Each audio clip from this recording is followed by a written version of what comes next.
CEO judged a single dad in work clothes. His daughter's words changed everything. The CEO looked at the exhausted man standing in the middle of his spotless office and made a decision that would haunt him for years.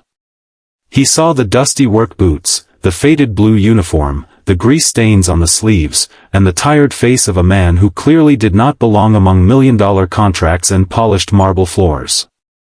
What he did not see was the little girl waiting outside the building, holding a crumpled drawing in her hands, hoping her father would come back before the school day ended. And he certainly did not know that, within the next hour, the words of that little girl would force him to question everything he thought he knew about success, dignity, and the people he had spent his life looking down on.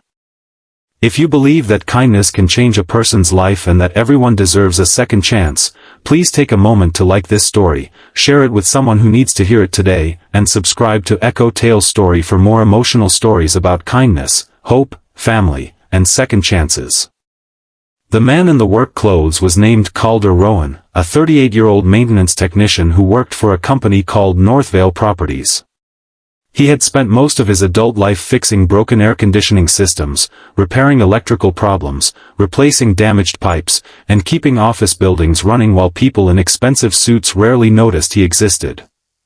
Calder never complained about his work. He was proud of it. He believed there was dignity in doing any honest job well, especially when someone depended on you. Someone did depend on him. Her name was Juniper, and she was 8 years old. Calder had been raising his daughter alone since she was 4.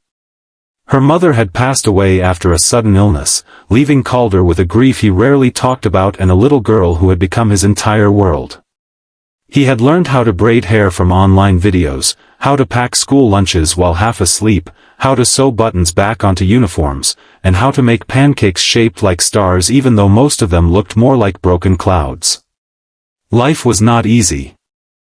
Calder worked long hours because rent was expensive, school supplies cost money, and Juniper had recently started needing extra tutoring. He often picked up additional shifts, sometimes working before sunrise and returning home after dark.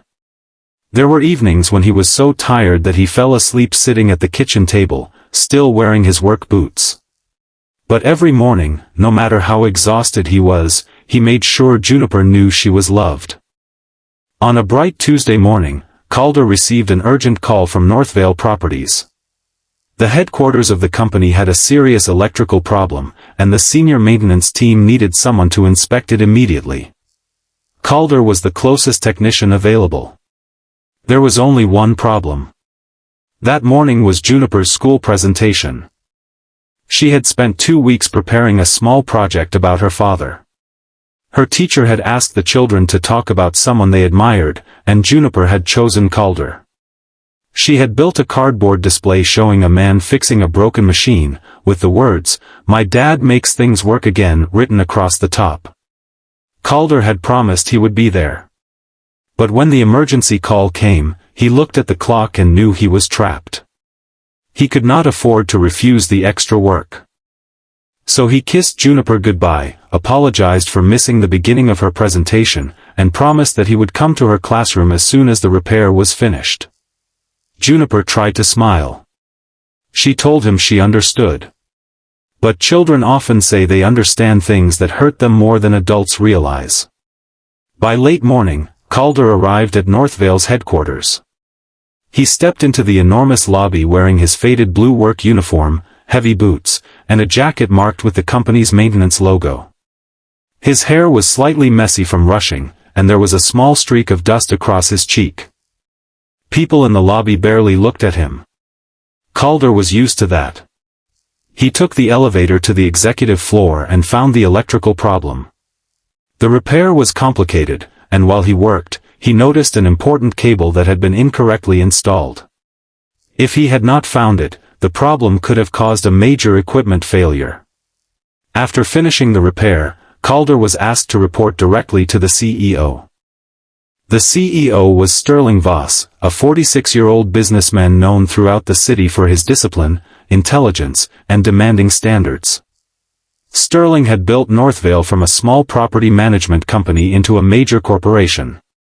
His office was surrounded by glass walls overlooking the city, and everything inside seemed carefully arranged. Sterling believed in appearances. He believed successful people should look successful. When Calder walked into the office, Sterling's expression immediately changed. His eyes moved from Calder's boots to his stained sleeves. Sterling assumed the technician had made some kind of mistake. He asked why Calder had come into the executive office looking like that. Calder explained that he had been called directly from an emergency repair and had not had time to change. Sterling did not listen carefully. Instead, he criticized Calder for his appearance and told him that people working around important clients needed to understand the image of the company. Calder stood quietly. He wanted to defend himself. He wanted to explain that he had spent the morning fixing a problem that could have cost the company thousands of dollars. He wanted to say that he had rushed because his daughter had a school presentation and that he was already late. But he knew how the world worked. People like him were expected to listen. So he simply nodded. Then Sterling said something that cut deeper than he realized. He suggested that Calder should consider finding a job that better suited his abilities. Calder looked at him. For a moment, neither man moved. Then Calder thanked him for the feedback and walked out. He did not slam the door. He did not argue. He simply left. Sterling returned to his computer, believing the matter was finished. It wasn't. A few minutes later, his assistant informed him that someone was waiting in the lobby. It was a little girl. Her name was Juniper. Calder had forgotten that she was supposed to meet him at the company after school because he had promised to take her to lunch before they went home. When he failed to arrive at her school, the teacher had called Calder. He explained that he was still at Northvale and asked Juniper to take the school shuttle to the company, where his colleague would watch her until he finished. But Juniper had arrived early. She was sitting in the lobby with her backpack beside her, wearing a light blue school uniform and holding the cardboard project she had made. Sterling happened to walk through the lobby at that exact moment. He saw the girl. He recognized her immediately as Calder's daughter. He was about to walk past when Juniper looked up. She asked if he was the person who had spoken to her father. Sterling stopped. He asked what she meant. Juniper looked down at the cardboard project in her hands. She explained that her father had told her not to worry about missing her school presentation because he was doing important work. Then she said something that made Sterling uncomfortable. She said she had heard him telling her father that people like him did not belong in places like this. Sterling immediately tried to explain that he had only been talking about professional appearance. But Juniper shook her head. She told him that her father did not have nice clothes because he spent his money on things that mattered more. Sterling asked what she meant. Juniper opened her backpack. Inside was a pair of new school shoes. She explained that her old shoes had become too small, but her father had not bought himself anything new for almost a year because he wanted to make sure she had what she needed for school. Then she pointed toward Calder's dusty boots. She said those boots were old too. Her father wore them every day because he could not afford another pair. Sterling looked toward the hallway where Calder had disappeared. For the first time, he noticed something he had never bothered to notice before. The man he had judged in less than 30 seconds had spent the entire morning working for his company. And his clothes were dirty because he had been doing the very work that kept Sterling's expensive building functioning. Juniper then picked up her cardboard project. She showed Sterling the picture she had drawn. It was a picture of Calder standing beside a broken machine, holding a toolbox. Above him were the words, "My dad makes things work again." Juniper explained that her father fixed things for everyone. He fixed broken machines. He fixed leaking pipes. He fixed doors. He fixed lights. But when she asked him who fixed things for him when he was tired, he always smiled and said he could handle it. Then Juniper looked directly at Sterling. She asked him if people who wore work clothes were less important than people who wore suits. Sterling had no answer. The question stayed in the air. And suddenly, his expensive office, his luxury car, his awards, and his carefully polished reputation seemed strangely small. Because the little girl standing in front of him had just exposed something he had spent decades refusing to see. Sterling had built his company by believing that success meant climbing higher than everyone else. But Juniper had just reminded him that a person's value was not measured by the height of their office. It was measured by the lives they touched. Sterling found Calder in the maintenance room. The technician was packing his tools. He had already decided to resign. He could not continue working somewhere he was treated as if his dignity depended on his clothing. Sterling walked toward him. This time, he did not look at Calder's boots. He looked at his face. Sterling apologized. Not the kind of apology powerful people sometimes give when they want a problem to disappear. A real apology. He admitted that he had judged Calder without knowing anything about his life. He admitted that he had confused appearance with character. And he told Calder something else. He said the electrical problem Calder had fixed that morning had prevented a major failure that could have shut down an entire section of the company. Calder had done his job perfectly. Sterling had simply failed to see it.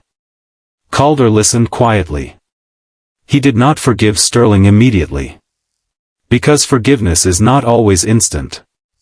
Sometimes people need time to believe that an apology is real. But then Juniper appeared in the doorway. She was still holding her drawing. She looked at her father. Then she looked at Sterling. And she smiled. That smile was enough to change the direction of Sterling's life. Over the following weeks, Sterling began making changes inside Northvale Properties. He created a new employee recognition program that included maintenance workers, cleaners, drivers, security staff, and everyone whose work was often invisible to executives. He changed the company's policies so employees could take time off for important family events without fearing that their jobs were at risk. He started visiting departments he had never bothered to visit before. But the biggest change happened inside him. Sterling began to understand that he had spent years surrounded by people without ever truly seeing them. He had known their job titles. He knew their salaries. He knew their performance numbers. But he had never asked about their lives. Calder remained at Northvale. Not because he needed Sterling's approval. He stayed because he believed the company could become better. And Sterling made sure that Calder's work was finally recognized. But there was one more thing that happened. A month after their first meeting, Sterling received an invitation. It was from Juniper's school. She was giving her presentation again because the teacher had allowed her to repeat it for the children who had missed the original event. This time, Calder was there. So was Sterling. The classroom was small, bright, and filled with children's artwork. Juniper stood at the front of the room holding her cardboard project. She spoke about her father. She talked about how he worked hard. She talked about how he sometimes came home tired. She talked about how he always made time to listen when she had a bad day. Then she said something that made Sterling's eyes fill with tears.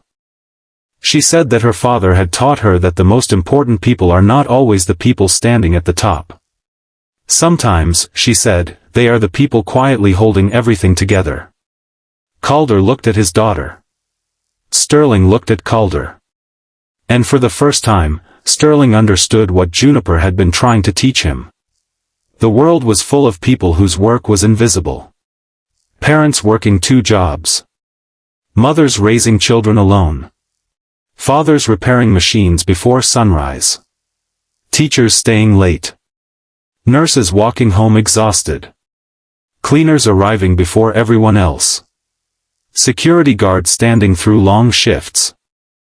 People who rarely received applause but continued showing up every day. And sometimes, all they needed was for someone to notice.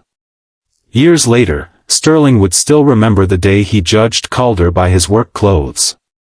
He would remember the little girl with the cardboard drawing. He would remember the question that changed everything. But most of all, he would remember how close he had come to losing a good man simply because he had failed to look beyond the surface. If this story touched your heart, please like the video, share it with someone who believes that every person deserves dignity, and subscribe to Echo Tales Story for more stories that remind us that kindness can appear in the most unexpected places. And before the final words, I have one special request for you. Go to the comments and write, "Look beyond," if you believe we should never judge someone by their clothes, job, or appearance. Your comment might be the reminder someone needs today to treat another person with a little more kindness.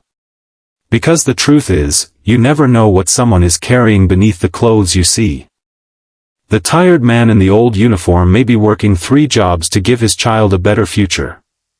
The woman cleaning the office may be caring for a sick parent at home. The delivery driver rushing through the rain may be trying to make it home before his children go to sleep. The quiet person standing in the corner may be fighting a battle nobody knows about.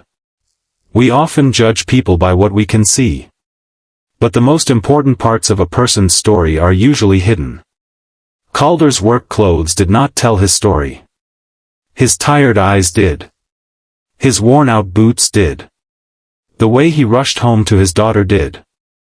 And the little girl's words finally taught Sterling the lesson he should have learned years earlier. A person's worth is never measured by the clothes they wear. It is measured by the love they give, the burdens they carry, and the lives they quietly make better.